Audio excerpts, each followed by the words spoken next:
just a little helpful tip when you're planning for a cruise. The best way to do it is if you don't have a special date that you want to go on, if you're kind of flexible, just go under and do your searches. Find you the cruise. First you need to find out what cruise line you want. We're choosing Carnival. That's a no-brainer. We're working on our VIFP status. So you'll go under Carnival's site, click on the cruise section that you want to go on. If you've got a certain port in mind, you can choose the port you want. If you've got a certain place you want to leave from, like we would like to try a couple of different cruise ports. There's Port Canaveral, there's Mobile, there's New Orleans. We've cruised from all the time, but there's Tampa. So just decide what cruise port you're going to cruise from first. Select your cruise port. Then when it says dates, leave it up in the open. Go under that and push the search bar. It's going to pop up the best date for the pricing, and you're going to look at that one and you can decide that one, or you can stroll through all the months, decide which month is a reasonable price that you'd like, and also in the selection you want, because you're going to have the interior stateroom, the ocean view, the suite, the balcony. You're going to have to decide which area you want to go in and which one has the better price for the time you want to go. If you are limited with children and you can't cruise, but spring break and summer, just know it costs more. It costs more because that's peak travel season. Everybody's traveling then, so the rates are going to be much higher than, say, if you went in September. So if you're flexible, you can get a better rate, but if you have a certain time frame, you're just going to have to see what port better gives you the better price for doing that. Because you click on one port, because at the first time it's only going to let you choose one. You can click on, say, New Orleans. When you get on that page, you go up to the top, it says filter.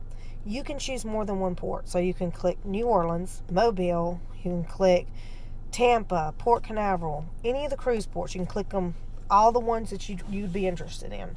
And then when it pulls up under the search bar, it's going to pull you up which port has the best deal, the best rate at the best time. So that is how we'd go about choosing the ports and the cruise ships and stuff we want at the time.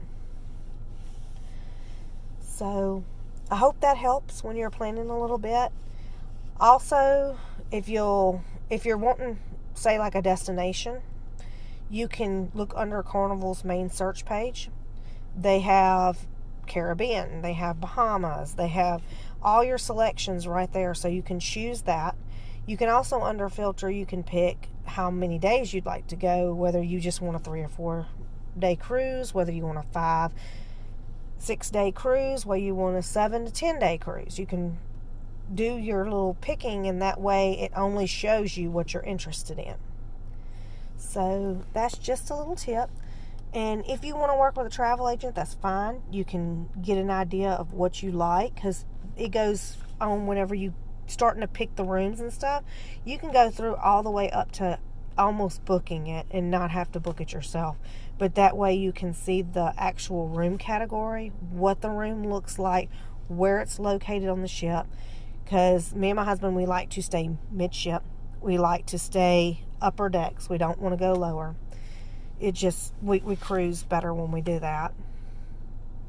And it also shows you, like, if you can look at the deck plans of the ship, so you can make sure you're not right under the main theater, or not right under different sections that's going to be loud at certain points a day, especially if you like to go in and you like to take a nap to get refreshed and be ready for doing more at night. Because your comedy shows, your little theaters, all that entertainment stuff is aimed more towards night. So you're going to want to one time go in there and just crash for a few hours, take your little nap, get you rested, and get back up and go at it again. So just see where everything is located. Make sure you're not in an area that's going to cause a lot of noise problems in your room and keep you from being able to rest. Which I haven't too much had any. We've been right on Lido, and we have stayed in a balcony room on Lido that was right next to this water slides. You walk out the door of the room, go out through some glass doors, and there was the water slides on the Lido deck. So it wasn't loud. It didn't bother me. But to some people who have a low tolerance for noise, it might bother them. I don't know. I can tell you that if you pick a room that's near the stairs, certain times of the day when people are leaving the theaters and all that, you're gonna hear, it sounds like a stampede on the stairs. So if noise bothers you, I'd stay clear of the stairs. Don't book anywhere near the stairs. You can go a few rooms away from the stairs and it doesn't bother you at all because you can't hear it.